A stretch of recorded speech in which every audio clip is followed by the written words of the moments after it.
हम आपको दिखा रहे हैं उन दो लोगों के अनुभवों की कहानी जो दाऊद से कई बार मिल चुके हैं, जिन्होंने मुंबई बम धमाके से पहले और उसके बाद भी दाऊद से कई बार बात की है। इंडिया न्यूज के सहयोगी चैनल न्यूज एक्स की editor national affair Sheela Bhatt और दाऊद पर किताब लिखने वाले एस हुसैन जैदी ने दाऊद की जिंदगी की वो कहानी सुनाई जो आज तक सामने नहीं आई थी। हमने आपको दाऊद की वो एक्सक्लूसिव तस्वीरें भी दिखाई जिन्हें आज तक आपने नहीं देखा होगा। आइए अब आपको दिखाते हैं कि शीला भट्ट को कैसे दिया अपने पाकिस्तान में होने का सबूत दाऊद ने।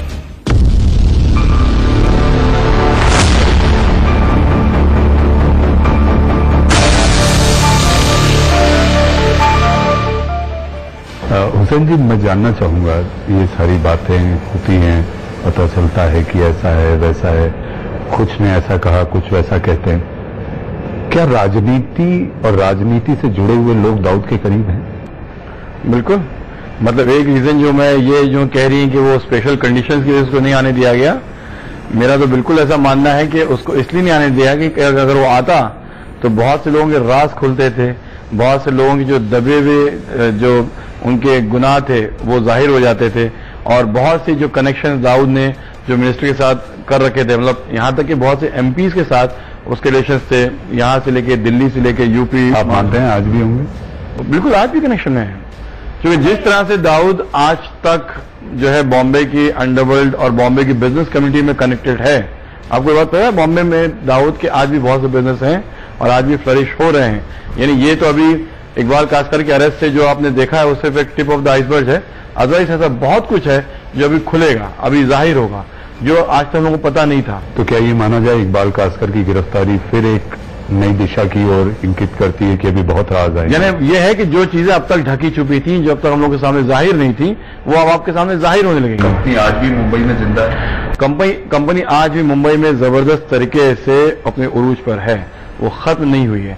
क्योंकि ये हम लोग अगर माने कि अंडरवर्ल्ड खत्म हो गई है, दाऊद का साम्राज्य मुंबई में खत्म हो गया, तो ऐसा मानना खाम ख्याली होगी। इसके पीछे कौन हो सकता है? वो सारे आका, वो सारे मास्टर्स जो दाऊद को शह दिए हुए हैं और दाऊद के कनेक्शंस को यहाँ पे पुरजोर रखे हुए हैं। खाकी है या खादी? खाकी तो उतना नहीं रह गई है, क्योंकि उन्होंने अपने नुकसान देख लिए हैं। बहुत से लोग सैक हो गए, डिसमिस्ड हो गए, क्योंकि पॉलिटिशियंस जो है उनको यूज एंड थ्रो करते हैं, तो खाकी ने देख लिया कि दाऊद से कनेक्टेड है, उनके लिए नुकसान दें। खाकी जो है आज भी उसे कनेक्टेड है, आज भी वो दाऊद से बड़े ज्यादा टच में है और आज भी बहुत से लोग उसको जानते हैं, मानते हैं। एक खाकी के अफसर ने कहा था कि अगर मुझे मौका मिलता तो मैं उसे दबोच लेता। सही लगता है? देखिए, उस ऑफिसर ने जिसने कहा था, वो ऑफिसर दाऊद से सिर्फ 10 मिनट दूर था और उसकी गलती ये हुई कि उसने फोन करने से पहले, उसको दबोचने से पहले फोन कर लिया मंत्रालय में कि मैं दाऊद को 10 मिनट गिरफ्तार करने वाला हूं, मैं मुसाविर खाने से बहुत करीब हूं, पाकमोडिया स्ट्रीट के। बस 10 मिनट की बात है। क्योंकि उसी ऑफिस जब कहा, जब मैं पहुंचा उस पाकमोडिया स्ट्रीट में दाऊद के घर पे, तो एसी अब भी चल रहा था और वो सोफा जिसपे इंसान आराम से बैठता है टेका लगा के, उसमें अब भी वो जो दबाव था, जैसे अभी कोई उठ के चला गया है। यानी बहुत वक्त पर, मोबाइल तो थे नहीं उस वक्त, किसी ने लैंडलाइन से फोन किया, मंत्रालय के लैंडलाइन से फोन आया, उसको मैसेज दिया गया और आनंद फानन में देखिए वो बॉम्बे एयरपोर्ट भी नहीं गया। वो ऐसे निकला कि ये लोग जब तक मुंबई पुलिस अपनी जवाबी कार्रवाई करके उसको रोक पाती, समझाने वाले उसको समझा दिया कैसे निकलना कि तुमको ये लोग पकड़ ना पाए। शीला जी, एक सवाल हुसैन जी, एक सवाल जो आम भारतीय में सबसे ज्यादा है और जिसको लेकर वो खेल बदनाम है, और वो खेल है क्रिकेट। दाऊद क्रिकेट में है? क्रिकेट का भी है। 2001 में आपको याद है हंसी कौने जो साउथ अफ्रीका का क्रिकेटर था, उसके सामने सेटिंग बैटिंग का जो मैच फिक्सिंग का आरोप था। तो अहमदाबाद की मैच का में दाऊद का 100 करोड़ से ज्यादा नुकसान हो गया था। 2001 की बात है, 2001 की। तब मैंने उस टाइम में rediff.com में थी और मेरे साथ फैजल हमारा स्पोर्ट्स रिपोर्टर था। मैं और फैजल ने टेप रिकॉर्ड स्पीकर फोन पे टेप किया था। स्पीकर फोन क्या कहा था दाऊद? और उसमें उसने अपना गुस्सा दिखाया था कि कैसे उसने पैसा लॉस किया, पर अनफॉर्चुनेटली वो टेप आज नहीं है और मेरा बिग मतलब अदरवाइज तो मैं तो क्या कहा था, जरा बताइए क्या कहा था? लिखने के बाद। पर मैं ये कहना चाहती हूँ वो टोटली इन्वॉल्व है, उसकी पूरी गैंग इन्वॉल्व थी उस टाइम। पर मैं एक खास बताऊंगी और यही वजह है कि उसने जावेद मियांदाद से अपना रिश्ता किया। वो तो पता नहीं है, पर ऐसे जाहिर सी बात है, क्रिकेट प्रेम भी हो सकता है। शारजा में हुसैन नहीं, जी। शारजा की जितनी मैच थी उसमें दाऊद बहुत ज्यादा इंटरेस्ट लेता था, पर्सनल इंटरेस्ट, और मैच फिक्स भी करता था। बिल्कुल करता था, बहुत बैटिंग करता था। लेकिन मैं ये कहना चाहती हूँ कि 2001 के बाद मैंने दाऊद से कभी बात नहीं की है, और 2001 से 17 तक क्यों आपने फोन करना क्यों बंद किया? कि मेरा मकसद ज्यादा बात करने का ये था कि 93 bomb blast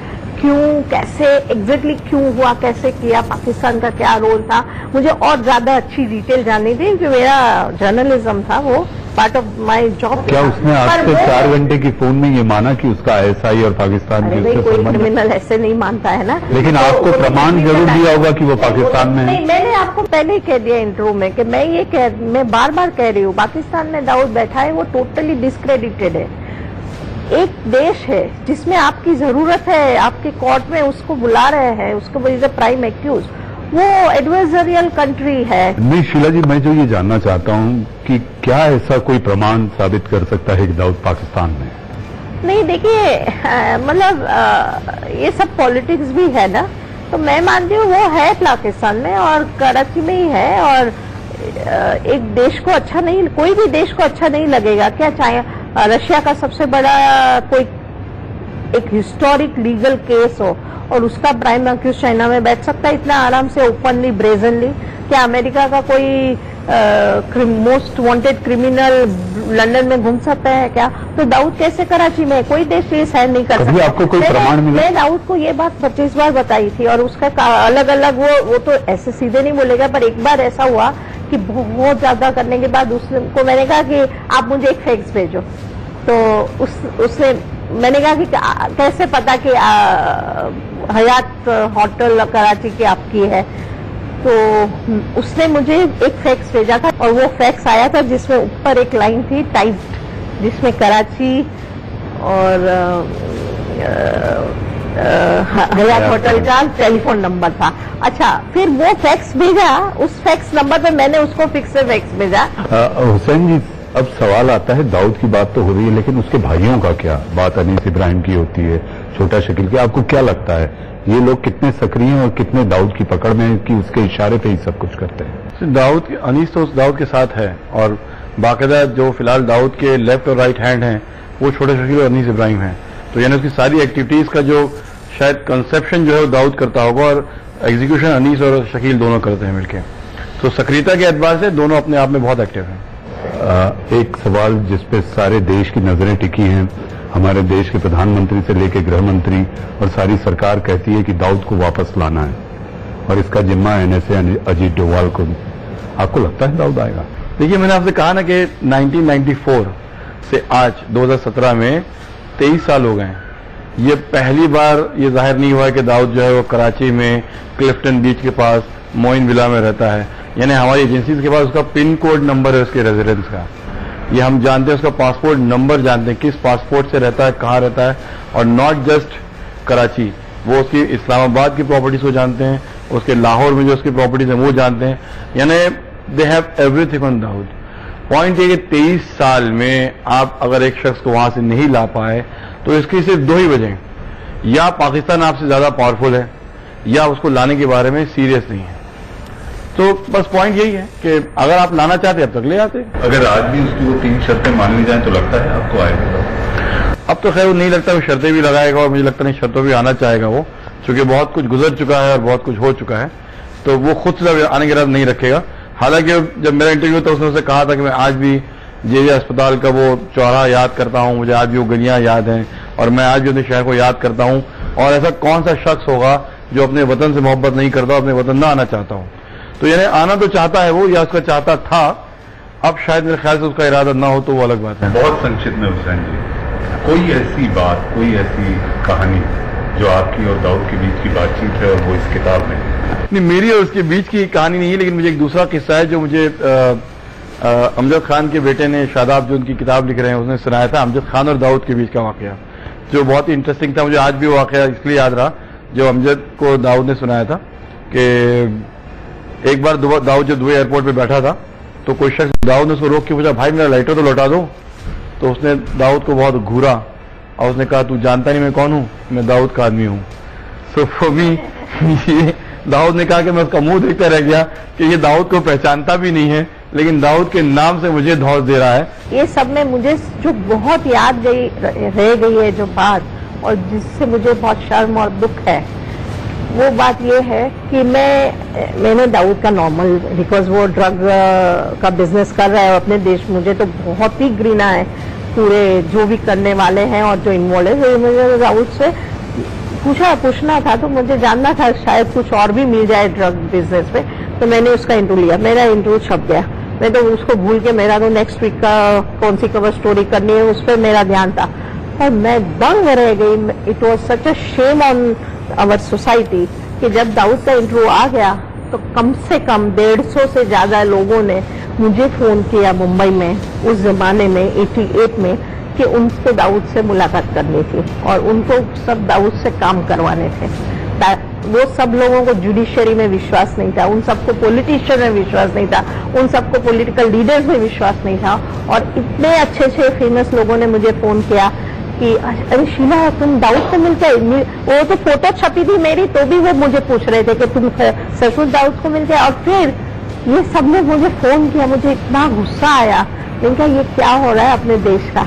it was a shocking experience and I am ashamed of it कि लोगों को दाऊद का मेरे से नंबर चाहिए था, कांटेक्ट चाहिए था कि ये काम करवा दो, और मतलब दूसरों को एक्सप्लॉइटेशन, दूसरों लोगों का और इस देश का एक्सप्लॉइटेशन करने के लिए उनको दाऊद से बात करनी थी। शेम, इट वॉज रियली दुख की बात है, इस देश हमारा कैसा हो गया।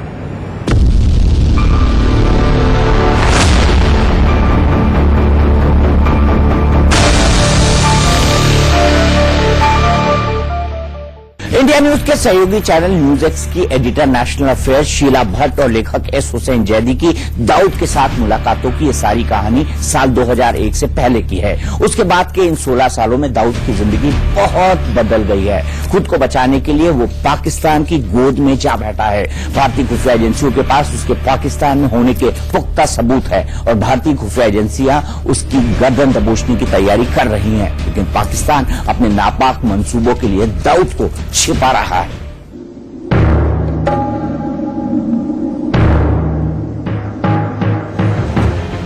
हिंदुस्तान का नंबर 1 दुश्मन, जिसे संयुक्त राष्ट्र ने भी आतंकी घोषित किया है, अमेरिका ने आतंकियों की फहरिस्त में शामिल किया हुआ है और इंटरपोल ने दाऊद के खिलाफ रेड कॉर्नर नोटिस जारी किया हुआ है। लेकिन यही दाऊद पाकिस्तान में ऐश के साथ रहता है। दाऊद की पाकिस्तान में मौजूदगी को लेकर भारत के पास पुख्ता सबूत हैं और इन सबूतों को पाकिस्तान के साथ साझा किया जा चुका है, लेकिन पाकिस्तान ये मानने को तैयार नहीं कि दाऊद उसके यहाँ मौजूद है। लेकिन अब खबर है कि पाकिस्तान में बैठकर दाऊद फिर से मुंबई को दहलाने की साजिश रच रहा है। मुंबई क्राइम ब्रांच ने डी कंपनी के कुछ गुर्गों और अनीस इब्राहिम के बीच हुए फोन कॉल्स को इंटरसेप्ट किया है, जिसमें डी कंपनी के खास गुर्गे साजिश को लेकर बात कर रहे हैं। इस बातचीत में खास कोड वर्ड का इस्तेमाल किया गया है। सूत्रों के मुताबिक बातचीत में तैयारी शुरू करो जैसे शब्द का बार बार इस्तेमाल किया गया है। सूत्रों का दावा है कि तैयारी शुरू करो का मतलब मुंबई को दहलाने की साजिश से भी हो सकता है। मुंबई क्राइम ब्रांच ने ऐसे 3 कॉल इंटरसेप्ट किए हैं। हालांकि मुंबई पुलिस सीधे तौर पर डी कंपनी से किसी भी धमकी मिलने से इनकार कर रही है, लेकिन पिछले कुछ दिनों में डी कंपनी से जुड़े तकरीबन 1 दर्जन गुर्गों से मुंबई क्राइम ब्रांच ने पूछताछ की है। मुंबई क्राइम ब्रांच ने जिस फोन कॉल्स को इंटरसेप्ट किया है वो कॉल 22 से 25 सितंबर की गई है। माना जा रहा है कि भाई की गिरफ्तारी के बाद दाऊद बेचैन है, इसलिए वो कोई बड़ी साजिश रच सकता है। Abhishek Sharma, Mumbai, India news.